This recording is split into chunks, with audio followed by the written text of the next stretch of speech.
100세 시대, 의학 발전 등으로 기대 수명이 해마다 늘고 있지만 건강하게 살 수 있는 기간은 오히려 줄고 있는 것으로 나타났습니다. 2019년 OECD 자료에 따르면 한국인의 기대 수명은 82.7세로 OECD 국가 중 상위권에 속한 것으로 나타났습니다. 그 이유는 잘 갖춰진 건강보험 서비스와 1인당 높은 외래진료 횟수를 꼽았는데요. 반면 건강수명은 큰 병 없이 건강하게 지낼 수 있는 무병기간을 뜻합니다. 2019년 통계청 자료에 의하면 우리나라 건강수명은 64.9세로 평균적으로 17.8년을 유병기간으로 보내는 것입니다. 일생에서 건강하게 보낼 수 있는 기간의 비율은 해마다 줄고 있습니다. 100세 시대, 사람들의 평균 수명이 급격히 증가하면서 대부분의 사람들이 성인병을 갖게 되니까 당연히 유병기간은 증가하게 됩니다. 따라서 현대인은 거의 병을 갖고 유병장수하게 되는 것입니다. 오늘은 100세 시대 건강 수명을 늘리는 10가지 방법에 대해서 알아보도록 하겠습니다. 여러분의 관심이 좋은 컨텐츠를 만드는 큰 힘이 됩니다. 좋아요, 구독, 알람과 공유는 우리의 노후 준비를 위한 행복입니다. 1. 충분한 수면. 잠이 보약이라는 말처럼 수면은 건강 유지를 위한 기본입니다. 잠이 부족하면 면역력 체계가 붕괴됩니다. 밤에 숙면하지 못한 사람의 세포는 바이러스와 싸우는 항체를 생산하지 못하기 때문입니다. 잠을 자는 동안 멜라토닌이라는 면역 증강 물질이 분비되는데 새벽 2시쯤이 가장 활성화될 때입니다. 따라서 수면이 불충분하면 호르몬 불균형으로 면역력이 떨어질 수 있습니다. 수면은 양과 질 모두가 중요합니다. 하루 6시간에서 8시간 정도 자는 게 건강 유지에 적합하지만 어쩔 수 없이 평일 수면 시간이 부족하다면 주말에라도 보충해야 합니다. 수면 시간은 인생의 낭비가 아니라 건강을 위한 투자입니다. 2. 하루 30분 이상 빨리 걷기. 건강 유지에 운동이 효과적이라는 의학적 증명은 차고 넘칩니다. 그렇다고 격렬한 운동을 할 필요는 없습니다. 적당한 수준의 운동으로는 일반적으로 땀이 촉촉하게 나는 유산소 운동이 좋습니다. 유산소 운동은 몸속의 지방을 태워 적정 체중을 유지하는 데 탁월한데요. 관절에 무리가 가지 않는 한도 내에서 하루 30분 이상 빨리 걷는 것이 효과적입니다. 또한 걷기와 함께 근력 운동도 일주일에 2일 정도 함께하면 더 효과적인데요. 근육량이 늘어나면 기초대사량을 높이는 효과가 있기 때문입니다. 꾸준히 신체를 움직인 사람과 그렇지 않은 사람이 80대가 됐을 때 건강에 엄청난 차이가 난다는 것 꼭 기억하시기 바랍니다. 3. 하루 물 10잔 마시기. 우리는 식사 후나 가끔씩 목이 마를 때 물을 마십니다. 하지만 이때는 이미 몸에 물이 부족해서 수분 밸런스가 깨진 이유입니다. 따라서 갈증이 나지 않더라도 물을 조금씩 자주 마시는 습관을 갖는 것이 건강 유지에 좋습니다. 특히 아침에 일어나서 물 한 잔을 마셔도 밤에 자는 동안 피부를 통해 빠져나간 수분을 보충하고 수분 균형을 유지하는 데 좋습니다. 세계보건기구의 하루 물 섭취 권장량은 1.5리터 정도입니다. 물을 마시면 산소와 미네랄도 섭취할 수 있지만 물을 너무 많이 마시면 전해질 불균형이 발생해 두통이 올 수도 있습니다. 또한 커피, 주스, 이온 음료, 맥주 등은 오히려 수분 보충에 역효과를 낸다는 점 기억하시기 바랍니다. 4. 스트레스를 줄이는 긍정적인 사고. 병에 걸리는 이유를 스트레스에서 찾는 사람들이 늘고 있습니다. 가능하면 스트레스를 받지 않은 것이 이롭겠지만 일상에서 스트레스를 받지 않기란 사실상 불가능합니다. 따라서 스트레스와 맞닥뜨렸을 때 대처하는 자세가 중요합니다. 흔히 스트레스를 받으면 화가 납니다. 하지만 이렇게 화를 많이 내면 혈압이나 당뇨가 없어도 심장병 위험이 3배 증가합니다. 그렇다고 화를 참으면 스트레스가 쌓이게 되죠. 화나 분노를 조절하기 위해서는 평소 긍정적인 생각을 갖는 습관이 중요합니다. 무엇이든 긍정적으로 생각할수록 스트레스를 잘 풀 수 있습니다. 평소에 긍정적이고 낙천적인 친구들과 어울리면서 명상, 요가, 댄스, 노래 부르기 등 자신만의 스트레스 관리법을 찾을 필요가 있습니다. 운동이든 취미생활이든 여행이든 자신에게 맞는 방법을 활용하면 체내에 아드레날린이 분비돼 활력있고 건강한 삶을 영위할 수 있습니다. 그러나 흡연, 음주에 의지하는 것은 오히려 독이 됩니다. 5. 비타민C 보충을 위해 채소 과일 통째로 섭취. 제철 채소와 과일은 더할 나위 없는 건강식품입니다. 시금치와 같은 녹색 채소는 비타민의 보고여서 비타민 영양제를 따로 먹을 필요가 없습니다.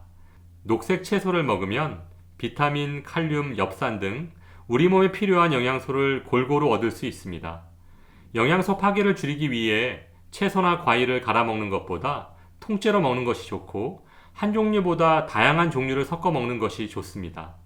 또한 마늘과 양파는 면역력을 증가시키고 하루에 마늘 6쪽 정도를 먹으면 암에 걸릴 확률이 30% 줄어든다는 연구 결과도 있습니다. 6. 칼슘 보충을 위해 우유 마시기. 나이가 먹을수록 뼈 건강 유지가 중요합니다. 특히 골다공증이 생기면 쉽게 골절될 수 있습니다. 따라서 예방에는 칼슘, 단백질, 비타민 D가 필요한데요. 특히 칼슘 섭취에 신경 쓸 필요가 있습니다.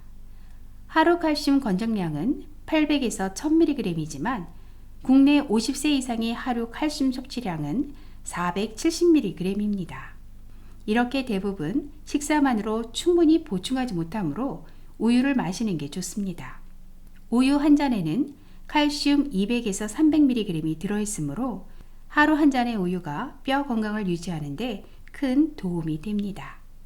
만약 설사 등의 이유로 우유를 마시지 못한다면 칼슘제 등으로 꼭 보충해야 합니다. 7. 하루 15분 햇볕 쬐기. 우리 몸은 햇볕을 받으면 비타민 D를 만듭니다. 비타민 D는 뼈를 튼튼하게 만들기 때문에 골다공증 예방과 치료에 좋은데요. 최근엔 암, 당뇨병, 심장병 등으로 인한 사망을 줄이는데도 효과적이라는 연구 결과가 발표되기도 했습니다. 현대인들은 대부분 실내에서 지내고 실외에서 활동할 때도 피부 노화나 피부암에 대한 걱정으로 햇빛을 피하게 됩니다. 이 때문에 체내 비타민 D 부족 현상이 나타나고 있고 특히 65세 이상의 비타민 D 필요량은 젊은 사람보다 3-4배 부족한 상황입니다.